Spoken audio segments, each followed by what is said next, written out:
What is good, Ninja? OG over here from Player Essence, and welcome to another PE Nintendo Switch and gaming news video. Today we have some awesome information for you guys, like always, so let's go ahead and get right into it. Super Meat Boy Forever developer ported the game to Nintendo Switch in a couple of days, and he also states that Nintendo is really pushing indie developers, which is pretty apparent here. So one developer who seems to be impressed with Nintendo's efforts is Tommy Refenes. Although Refenes missed out on the Wii U, he told Game Informer last month, Nintendo's leap ahead from Wii development tools are night and day. Quote, I ported Super Meat Boy Forever in like 2 days, from nothing to working in 2 days. Microsoft used to always be the people with the crazy good tools because they make Windows, so of course they're going to have good stuff. But Switch's tools, I'm legitimately surprised by how well thought out everything was. Refenes also appears to be pleased in which the way Nintendo is really promoting indie developers. In fact, he feels that Nintendo is overtaking Sony in terms of the promotion. Refenes had this to say, quote, it used to be Sony was the one that was pushing indie devs so much. I think Nintendo is pushing harder than Sony is now. I think right now they're just offering more exposure. So this is awesome to hear when it comes to what Tommy has to say. We've been hearing about indie developers praising Nintendo when it comes to the sales of their games on the Nintendo Switch, in addition to the development tools, especially compared to the Wii and the Wii U days. There were just so many more issues with those systems when it comes to indie developers and trying to get their games running, engine support from Nintendo, and things have pretty much changed. Seriously, it is night and day based on everything that's going on, and indie games are flourishing on the Nintendo Switch. These smaller third-party games are doing fantastic, and I think it's because of the portable nature. Before, we had this whole thing called cross-buy, where sometimes developers would let you get 2 versions of the game, the home console and the portable version, for one price, and that was always like a big thing in gaming. Seriously, even from PlayStation to Nintendo, anytime a developer did a cross-buy, it was so big. But many developers didn't do it because they didn't want to develop 2 versions of the game and actually have to work, because the systems were different. Wii U, 3DS, different architecture, different type of game. You still have to work on it, like different games, but then sit there and give it to you for free. You know what I'm saying? Like, a lot of developers did not like to do that, so you didn't see a lot of cross-buy games. With this time though, you pretty much eliminate that whole need. So indie developers are flourishing. The best-selling versions of those games are on Nintendo platforms. So it's really cool to see this, and I think that this can continue with Tommy and his game here, Super Meat Boy Forever. I know there's a lot of gamers out there that are going to want to play this game. I know it's not the newest game out there, but still, I think a lot of people are going to want to play some Super Meat Boy on the go, also at home, just being able to switch back and forth seamlessly for the first time as far as Super Meat Boy goes. So what do you guys think about what Tommy had to say here, in addition to what he said about Nintendo as far as them pushing these small third-party developers and everything? I'd love to hear your thoughts in the comment section below. Alright, and moving into the next article here, Falcom says that the Nintendo Switch is very successful, but he's unsure if its fan base is on the system yet. So despite the success of the system, the Falcom president isn't quite too sure about the system as far as its fan base. So let's go ahead and get right into what he had to say in a recent interview with MCV. Quote, traditionally, Nihon Falcom's always been a PC developer that doesn't really create games for the casual market, but for the really hardcore market. Where is that market today? The answer is the PlayStation 4. The Nintendo Switch is very successful right now, but there's still no positive guarantee that the fan base would play Falcom games on the Nintendo Switch yet. It's always been very important to look and see where our users are, so while we thought it was more likely that many of our fans actually owned a 3DS, one of the trends of PC users is that they prefer gadgets and machines with higher spec, which is obviously something that Sony was offering. So after a really careful consideration of both sides, we decided it was more likely that the people who wanted to play the types of games we made would want to play them on a PlayStation platform. So let's talk about this, because some people have already jumped the gun and already started saying, oh, well, this means that they're never going to bring their games to the Nintendo Switch. And he never said that. They're really taking a wait-and-see approach. And considering that most of Japan, if not all of Japan, is on board with the Nintendo Switch, I do expect them to come over at some point. Now, with that being said, he's being just a little dishonest, or maybe just not, I wouldn't say dishonest, that's a bad word.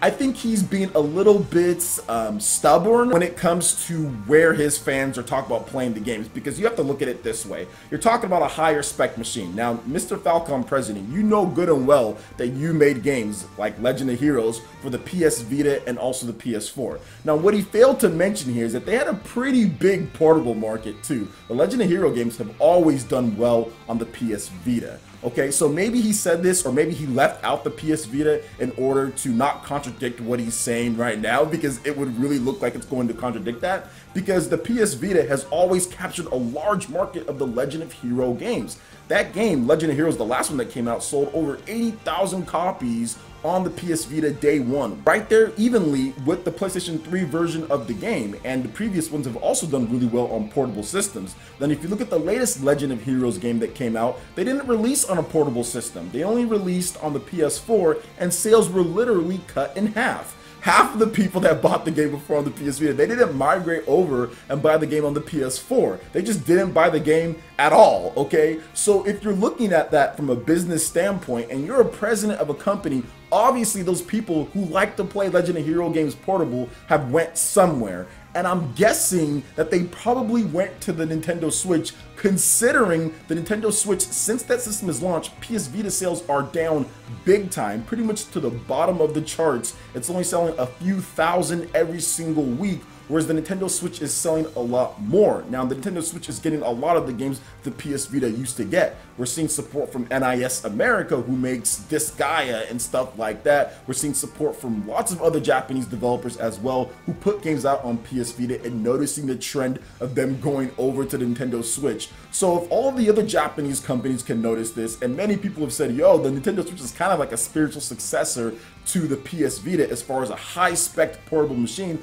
but it's also a hybrid as well, because you can dock it and play it on your TV, use normal controllers, and everything works seamlessly. It's pretty apparent, in my opinion, at least from what I can see, that PS Vita users, once who bought Legend of Heroes, maybe expected a Legend of Heroes on the Nintendo Switch, or expecting one. Otherwise, they probably would have rushed out to buy a PS4, or your game would have sold a lot more than the 80-something thousand it sold in its first week, okay? Because sales were cut in half. You didn't make up those sales, so everyone didn't rush to the PS4. So I'm not sure if he intentionally left that out, okay, because the PS Vita has been big for them when it comes to the Legend of Heroes, so I'm not sure why he intentionally left that out and just mentioned PS4. But hey, it is what it is. I think that if he would have mentioned PS Vita, then it would have contradicted what he just said. But like I said, I think eventually he'll come around, but we'll just have to wait and see on that one. So what do you guys think about what Mr. Falcom president had to say on the matter? I would love to hear you guys' thoughts in the comment section below. All right, and moving into the last article here, NIS America says the Nintendo Switch is very strong and thinks the market for it will continue to grow. So this is coming from an MCV interview with NIS America President CEO Takuro Yamashita.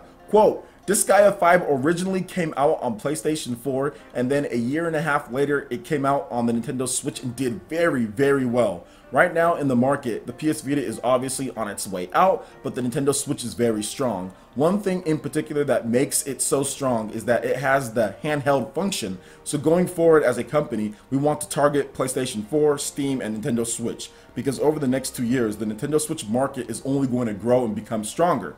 There's definitely a feeling that Nintendo doesn't want to lose to Sony. They've really changed their attitude, so I think the market will become very interesting going forward. We'll continue to support the PlayStation Vita digitally, but there's a very strong chance the last physical title from us will be the Ys 8 and Danganronpa V3 as far as that goes for the PS Vita. So awesome to see as far as what NIS America has to say when it comes to Nintendo Switch, and that whole bit about how Nintendo doesn't want to lose to Sony. Yeah, I think that's obvious. Nintendo doesn't want to lose to anyone. Nintendo is a big time developer, a big time company that pretty much really had a great success with their handheld platforms, great success with the Nintendo 3DS, kind of hit a little bit of a rough patch with the Wii U, but they're back with vengeance, and they really kind of took the best aspects as far as what you can take from the 3DS to portable functionality. They took the cool stuff that they had from HD development when it came to the Wii U and what they're doing with the whole portable play or off TV play, and kind of put those together, and they have a hit on their hands. So I do feel that Nintendo is working really hard, but that's any business. No business wants to lose to another business because they're all capitalistic companies. They all want to make as much money